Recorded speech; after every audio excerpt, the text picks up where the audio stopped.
this is Katie C, and you are watching On the Line, where I get on the phone with some really awesome bands and stars, and I ask them all the questions that you really want to know. So today we've got Sam, who's the lead singer of an up-and-coming band called Paradise Fears. Be sure to check out their new album, Yours Truly, which is out now. If you like what you see, be sure to like, subscribe, comment, all of the above, and let me know what you think of the video. But for now, see what happened when I got on the line with Sam from Paradise Fears. Alright, so why don't we get started with talking about your band. Can you real quick tell me the names of all of them? Sure thing. The band's called Paradise Fears. My name is Sam Miller, and I sing. Cole Andre plays guitar and sings. Jordan Marion plays guitar. Michael Walker plays keyboard.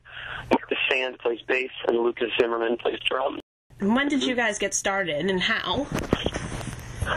We started when we were in high school. Cole and I started playing music together, just sort of like covers and stuff, kind of as a means of more as a less creative outlet, more impressing girls and looking cool. And we slowly started adding members, and then about our junior year in high school, which would have been 3 years ago, we kind of decided that we wanted to start. We all saw All Time Low together in concert and decided we wanted to start writing music and be a band like that. But our first couple of years, we were more probably in South Dakota. Nobody really teaches you how to be a band or a real band, and you don't really know, so you don't have like a model to work from. So we were probably our first couple of years closest to like a bar cover band who just played locally at bars and stuff. And about maybe 8 to 10 months ago, we decided, we were like, hey, you know what, we should tour and try to get people to listen to our music and be like a real band like that. So I think other bands kind of officially started about 8 to 10 months ago. Okay, and where did your band name come from? It's weird. I don't know. It doesn't really have a good story or origin. It was originally Paradise Fears the Turtle, because I think Cole was wearing a shirt that said something about Paradise and Turtle, and I thought that was a funny band name. And he was like, why don't we just drop the Turtle? We became Paradise Fears. Every time I tell that story, I wish there was a better meaning behind it, but there truly is not. Well, hey, good names, they just come from anywhere. Sometimes you can't pick. I guess. So what is your favorite part about being in a band? There's a lot that I really enjoy about it. I think for me, it's kind of the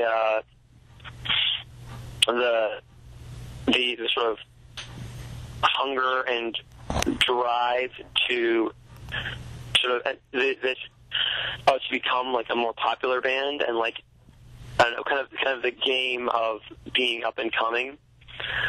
It's kind of the exciting of like the exciting, like it's a cool creative outlet for like how to market yourself, how to advertise yourself, how to best get your name out there, how to spend money, how to make money, stuff like that.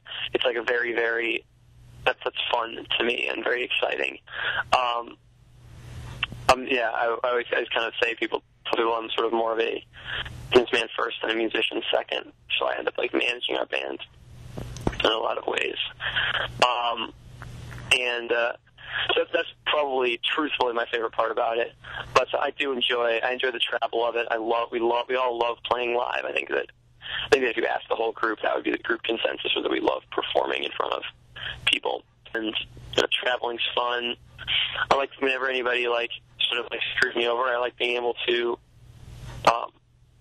write a song that people will listen to as like a response, rather than just holing up in my room and writing dark poetry with the lights off. All right, well then why don't we take a little shift and start talking about your sound a little bit. So how would you describe your music?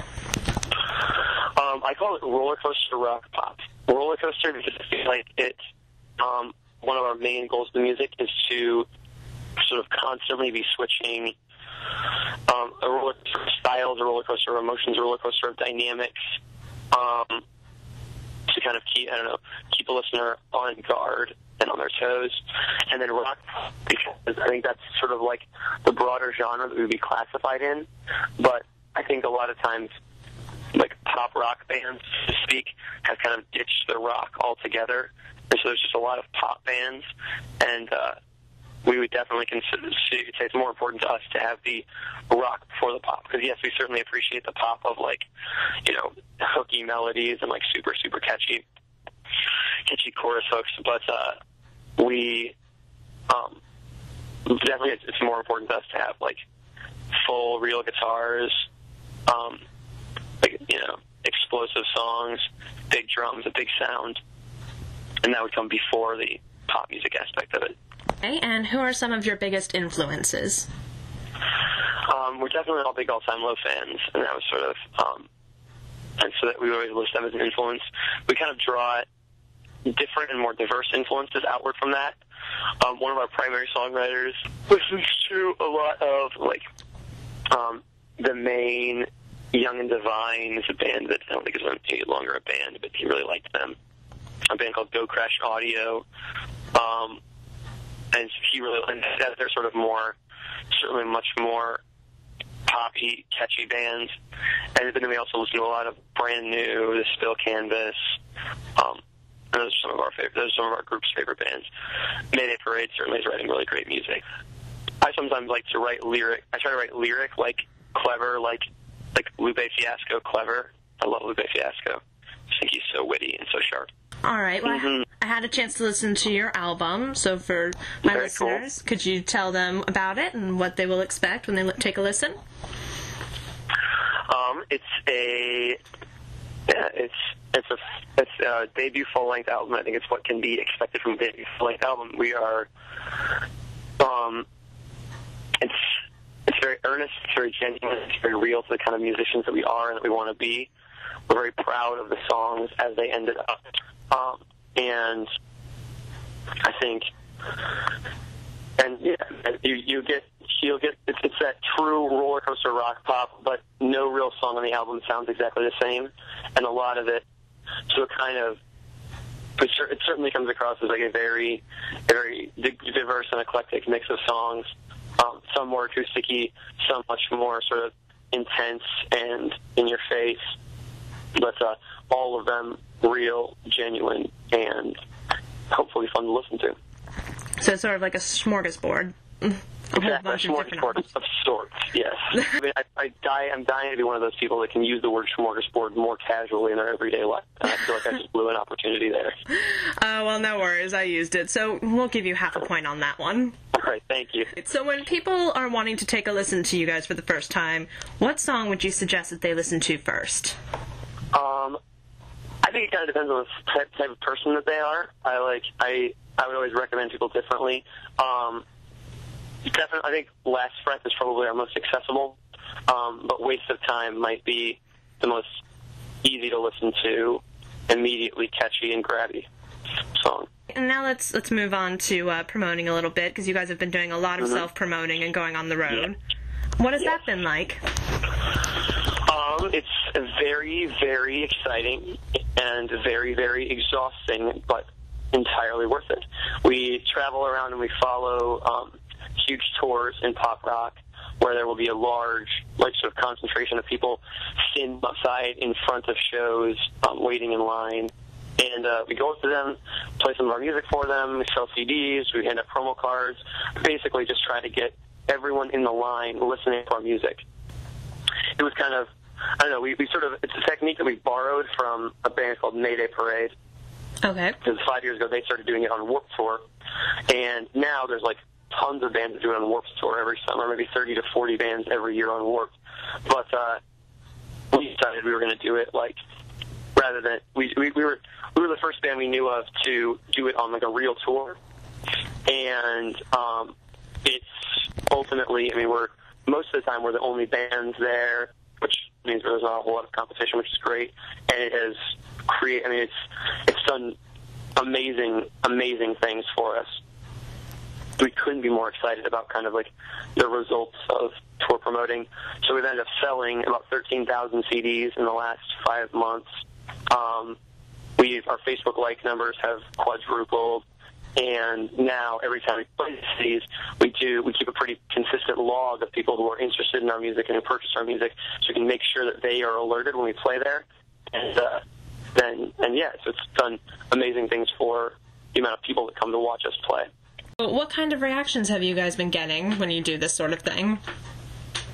It's largely positive. I don't know. I figured that we'd get a lot more like people who were sort of like didn't want to be bothered. But I think what I was forgetting when I was thinking that is that the kind of people who listen to pop rock music are like the world's greatest kind of people, and they're always at least nice, generally very receptive, and our music has really been kind of taking with them, which is very cool. Because we've always kind of had this fundamental belief that the difference between a popular band and a not popular band most of the time isn't how good their music is, it's just how many people they can get to listen to it. And if we can get someone to listen to our music, we can turn them into a fan. And that belief has sort of proven true and worked out for us. So, we ended up selling, like I said, a lot of CDs and getting, just a really, really, really great turnaround and reaction from it. What is your favorite song to play live for these sort of things? Not sure. I really like Waste of Time is one of our most fun, I think. There's a song off of our EP called Sanctuary that sort of allows me to do some different creative things that I really like. I do a little bit of like slam poetry in the middle of the song. We're adding instruments for our next tour, so it's gonna be kind of cool. Okay, so what can fans expect when they go to a Paradise Fears show? To laugh, cry, scream, giggle, and roll around in pain, I think. No, it's a they can expect just like a very, very, very engaging, very high energy performance from 6 kids who earnestly and genuinely love the music they're playing and feel like they have something to prove. So we very much perform for the people we're performing for, and if they're not having a good time, then we change what we're doing because we are 100% purely entertainers. Well, what are you guys working on right now? Right now we're home. Actually, it was the first day home yesterday was my first day home in about 2.5 months. We just shot a music video last week. We recorded an acoustic EP, an acoustic cover song for a Pure Volume exclusive. Shot a performance video. Now we're back at home for 4 days, and then we'll take off again on Tuesday or Wednesday and go play some private parties, travel with the Never Shut Never tour and the Plain White Keys tour, and at the end of that we'll meet up together in New York City, and then we will go on tour with a band called All Time Low, a band called Ready Set, and a band called He Is We. Okay, well, I think that's it for me. Thank you so much for your time. Not a problem. Hey, this is Sam from Paradise Fears, and you're listening to CatieCWorldwide.